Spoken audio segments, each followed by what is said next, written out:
Hi Kaylin, it's Dad here. We're going to read another story from the Christmasaurus, which has been a really good book, and I hope you've been enjoying it. Now, we're on chapter 5, which is called the Christmasaurus. Now, if you remember, in the last chapter, Santa had to sit on the egg with his big bum to warm it up so it cracked. That was a really good chapter. So, I've got Pikachu with me. Pikachu's here, and I hope you've got your Pikachu. Let's get comfy, and we'll read the story. Chapter 5, The Christmasaurus. A great chitter-natter arose amongst the elves as they fired a relentless round of rhyming questions at Santa. What type of dinosaur? What is its name? Is it dangerous or is it tame? Is it a girl? Can we call her Ginny? I think it's a boy. Look, he's got a thingy. That's enough, Santa commanded, gesturing for the giddy elves to settle down. He wanted to get a better look at the new, freshly hatched member of their North Pole family, who was indeed a boy dinosaur. Thank you, Snozzletrump. Santa slowly walked over to this impossible creature sitting on the floor. The baby dinosaur was unlike any dinosaur Santa had ever seen in any book or museum. At first glance, the dinosaur had deep blue scaly skin that was so reflective and shiny it could almost have been a magnificent, translucent ice sculpture. But as Santa stepped closer, he saw that the dinosaur skin was a combination of thousands of rich colours that made a strange pattern down its spine. Perhaps it was because the dinosaur had been frozen in the ice for so long, or maybe it was just pure coincidence. But the pattern on his back looked as if a scattering of large, perfectly symmetrical snowflakes had fallen on his head and all the way down to the tip of his long tail, which he curled up around him like that of a giant, scaly cat. The baby dinosaur blinked, and Santa saw that he was nervous.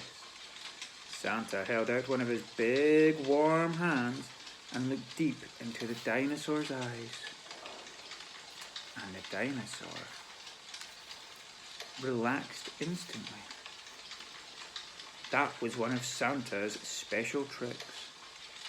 If you looked into Santa's kind, jolly eyes, all your troubles and worries would melt away like icicles in the sunshine. Santa put his hand on the dinosaur's scaly head and said happily, "You arrived just in time for me to say this to you. Merry Christmas!"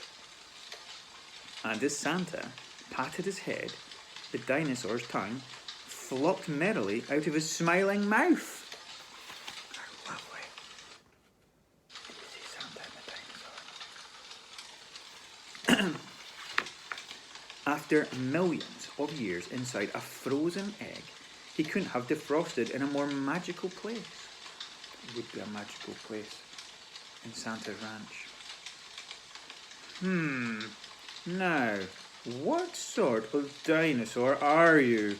Santa said to himself whilst combing bits of eggshell from his beard. Snozzletrump, skip to the library please and fetch the encyclopedia. Certainly, your merriness, I'll fetch it. Ah! Snozzletrump moaned as Santa booted him out of the room before he could finish his rhyme. Moments later, the elf came skipping back in, carrying an enormous thick book on his head. I don't think I could do that. Right, Santa said, pushing up his brass-flamed spectacles. Lifting the book from the elf, he began flickering through the pages. Let's see. Apple pie. Don't like apple pie. Big bogies. Bigger bogies. Candy floss. Here we are.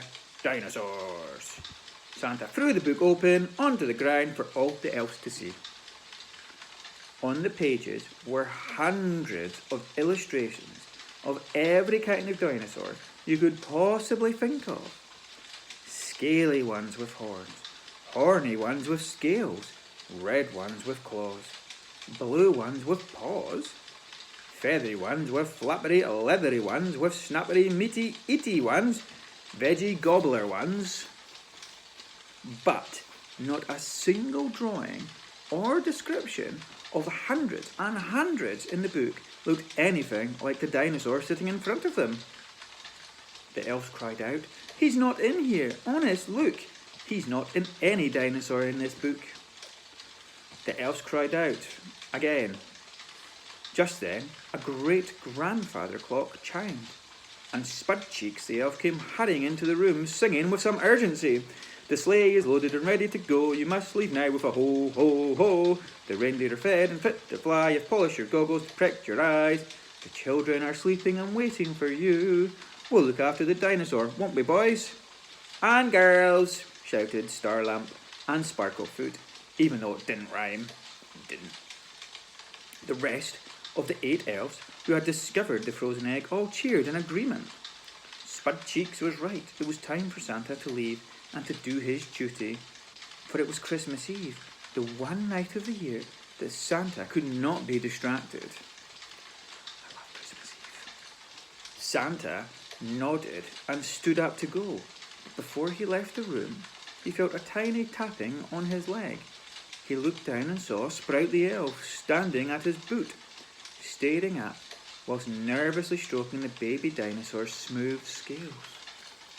"Santa, please don't leave before you name this Christmas dinosaur," Sprout said ever so sweetly. A Christmas dinosaur," Santa said to himself. Oh, a merry smile suddenly grew on his face. A Christmas dinosaur.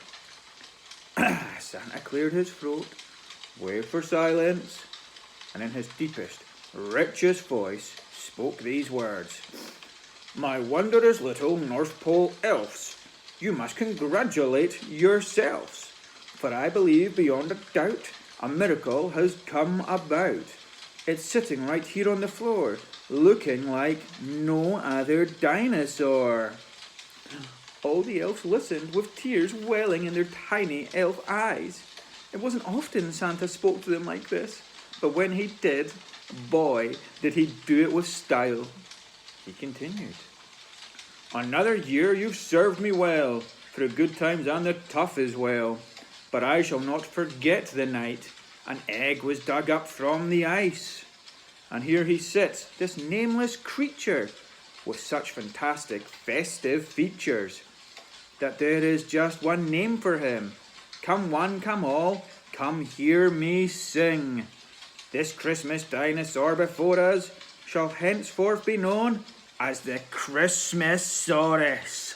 Amazing. Yeah. The Christmasaurus let out a long, happy roar, with the North Pole elves replied with a cheer. They sung and danced a merry celebration with their new dinosaur friend long into the night, while Santa delivered presents all around the world. It was Christmas Eve that none of them could ever forget. What an amazing chapter that was. And what a fitting name for a dinosaur with snow all over him. Look. The Christmasaurus. It's a really good name. Now, I hope you enjoyed the story. I hope you enjoyed it, yeah. I hope you laughed at the bits with Daddy having to rhyme. That was good. Anyway, time to cuddle up. Good night.